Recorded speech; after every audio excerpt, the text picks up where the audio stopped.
Be ready, 5 seconds.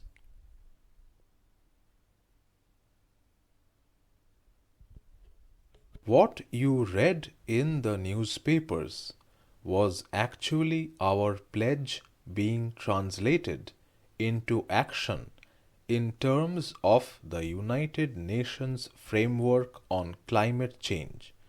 This is the language which is followed.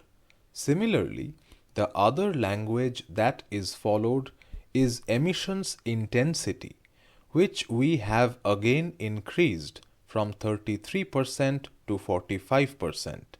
So, our progress in renewable energy and energy transition is something to be proud of. I am proud of it, and every Indian can be proud of it, because we have done something which other major economies have not done, and despite the fact that our per capita emissions are the lowest in the world. Why did we do it? It is because we believe in it. It is not only the government, but I believe that every Indian believes in the environment. We are the only society which worships nature, trees, water, and sun, the giver of energy. We believe in energy conservation and the environment. That is why we are doing this. This set of amendments has been brought before you. This will take that forward, and the world is changing. Every country has realized that it is necessary to take action. Otherwise, global warming will damage our environment irreversibly. Therefore, every country is taking steps. Let us say that we have not introduced this bill. You know what is going to happen? The European Union has already decided to levy a carbon tax on the import of steel products which are not green. If we don't convert our industry will not be competitive. It is not able to sell in the foreign market. That is why the world is changing. They are going to put a carbon tax on every product that we try to export. If we don't make those green products, the future is going to be green products.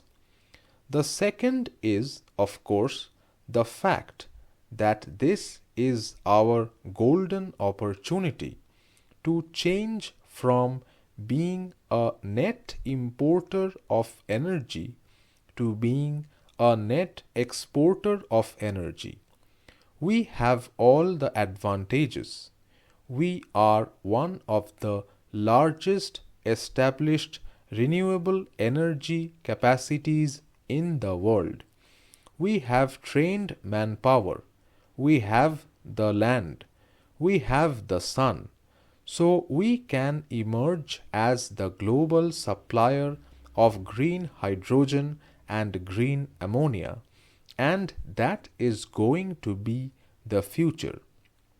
Different European countries and developed economies have already started tying up green hydrogen, green ammonia. We are missing the bus. We can't afford to miss the bus this time. We missed the bus when the Industrial Revolution took place. This time we will not miss the bus. We shall emerge as exporters of green hydrogen and green ammonia. I am happy that many of our industries have come up with a policy to facilitate production of green hydrogen and green ammonia. I am happy that many industries have gone abroad and tied up for the export of green hydrogen and green ammonia from our countries to those countries in need like Japan, the European Union, etc. That is what our objective is. Our objective is twofold. One objective is that we shall green our industry. That is for the environment, and that is also to remove our dependence on imported sources. We import 9.1 million tons of urea. Why? We don't produce natural gas. We also import grey ammonia. We import natural gas. Thereafter, we make ammonia and fertilizers from that. We will do away with our dependence on imports, and we shall make green ammonia here from the sun and our solar and wind energy. Similarly, in petrol refining or wherever feedstock we use, we are going to shift from imported feedstock to indigenous feedstock, which we get from renewable energy. This is the way in which we are going to be world leaders. This is the future, and we shall emerge as world leaders. These amendments would facilitate that. That is why we have put an enabling provision in the amendment that we will prescribe the replacement of imported fossil fuel sources by renewable sources or non-fossil fuel sources made in India. That is why we have provided for the carbon market. Now, questions have been raised about the carbon market. We already have some species of carbon markets. Our industry is making sure that it becomes efficient. We have already started putting limits for energy efficiency. We put limits on specific energy consumption under the Energy Conservation Act. If any industry achieves a higher efficiency than the limit we have set, we give them an energy saving certificate, which they can sell to other industries that also have a target but which have not managed to meet the energy efficiency target. So, they have to buy this or pay a penalty. So, we already have a species of carbon market. For example, even renewable energy. If somebody has an obligated entity and puts more renewable energy or consumes more renewable energy than he is obligated to do, for example, even renewable energy.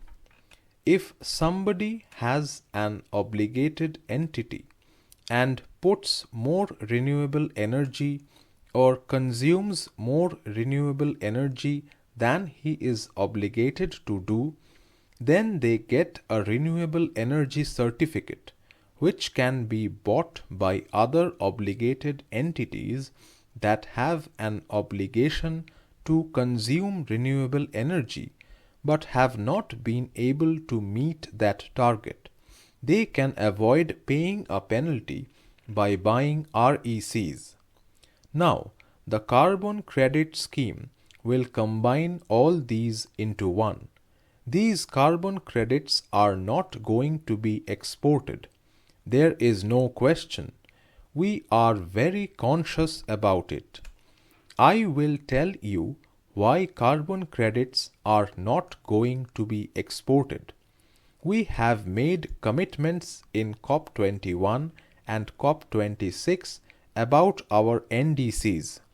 So long as we do not meet those commitments, we shall not allow any export of carbon credits.